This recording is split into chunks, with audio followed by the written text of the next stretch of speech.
which I'm sure you're all looking forward to. So same rules apply. Just enjoy yourself, really, and don't be a cock. That's pretty much my rules for life. And I think if you do that, you won't go far wrong. Can you do that? Yeah.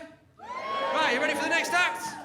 Let's start the round of applause at this side of the room and get it moving all the way across. Welcome to the stage, the wonderful Lorna Welsh.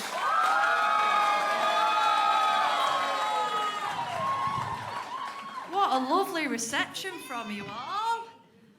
Are you all having a good night? Woo! I'm Lorna, I'm 23. I know I don't look it. I still have to carry my ID around so I don't get done by the truancy officer. Honestly, I get ID'd for everything. Scratch cards, energy drinks, even my phone asks for Face ID now. And the worst thing about looking this age is that the only people that fancy are 14-year-olds or paedophiles. And the paedophiles only fancy because they think you're a 14-year-old. But I'm a big girl. I graduated from Salford Uni. Oh, don't clap too soon, it was only an acting degree. I wanted to be like the next Cara Delevingne, but I ain't got the face or the eyebrows. I look more like a knockoff Lewis Capaldi. But I went to go do acting. I thought it was going to be a normal course, you know. You say a line, I say a line, we make scenes. But no, they got us being animals or embodying trees. Says closest to a tree I could get was a twiglet. And it's all I could afford on that student loan. And like 30 kids, you can't trust them either, can you? They're always trying to pretend to be someone else. But like, you go to a party and they're like, quick, Lorna, it's your line. And I'd be like, right, to be or not to be? No, Lorna, it's your line. Oh, shit, sorry, mate. But like, the casting director, he didn't like me either. He always used to take me roles off me. But I didn't know you couldn't smoke on stage. But a degree's a degree, and they're hard to come by when you're from Scunthorpe. You've got more chance of going to Hogwarts or catching warts. It's the most polluted town in the UK. There's not a lot to see, and even if there was, you won't be able to see it because of all the smog. The only souvenir you'll be leaving with is asthma. And they call it the industrial garden town, but don't really make any sense because the only plants I've ever seen are the ones in my dad's loft. But I tried to get a job at the steelworks, but apparently 3 shoplifting convictions wasn't enough stealing experience. Scunthorpe, it's a lot like Salford, but instead of shooting guns, we're all shooting heroin. And Salford ain't got the word cunt in the middle of it. It's just got a cunt in the middle of it. I used to be a little cunt at school. I got kicked out. You won't get away with kicking kids now, would you? They thought I had ADHD. They says, oh no, you'll grow out of it. Do I look like I've grown out of anything? And like, my mum and my dad did everything to try and help me. They sent me to taekwondo, got me doing hobbies. My mum even forked out and bought some GHDs to straighten me out. But they didn't work either. She says, back in my day, ADHD was just daydreaming.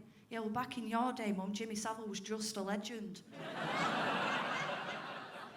I've always wanted to be a comedian, you know. I prefer making people laugh to making them cry. And like my granddad, he always used to say, you are what you eat. So I keep eating joke books, but they just keep making me gag. I said, Grandad, if you are what you eat, you must eat a lot of wagon wheels because you're still in that wheelchair. But no, that's why I stand up here today for him, you know, because he can't. Because he's dead. But yeah, I've done all right since leaving uni. I've got a job at the Frog and Bucket Comedy Club. And I started off as a pizza chef. They all used to call me Papa Lawns or Colonel Launders.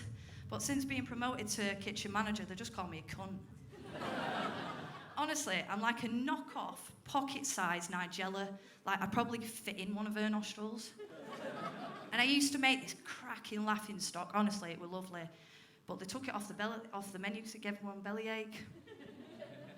But yeah, it's took a lot for me to come out tonight, you know. I suffer a bit of anxiety, like I shake a lot, like a Jack Russell, and I keep pissing under tables. And like, I sweat a lot as well. Like, I sweat that much, I get scared I'm gonna drown. I've even left some armbands in the green room just in case. And like deodorants, they don't work. They call it Sure. Yeah, I'll show you my sweat patches. They call it roll on. It just rolls off. And like, I pick the skin on my fingers and all. I don't know if anyone else does that. And you pick a little bit. Oh, cool, look at the size of that. And you line it up with all the other bits on your windowsill.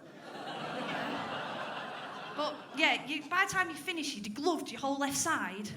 Oh, I fucking love it. Until I've got to wear gloves to eat a bag of crisps. But it's all right, because I just buy skinless sausages and have my own. Oh, probably shouldn't have said that after saying I'm a kitchen manager. It's just a bit of parmesan here, a bit of parmesan there.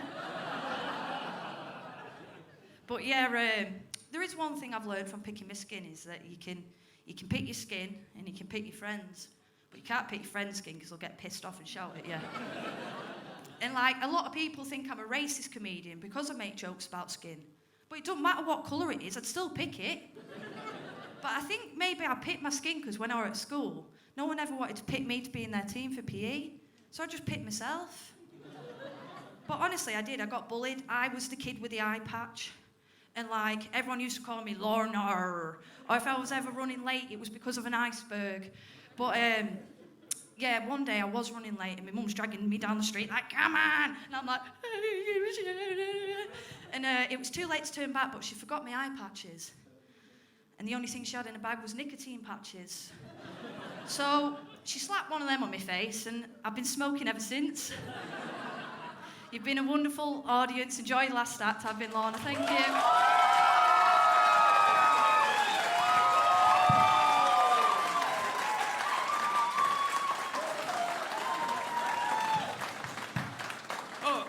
They're teaching them at Salford University, but they've not got round to moving the mic stand back to the middle of this stage. But it's fine.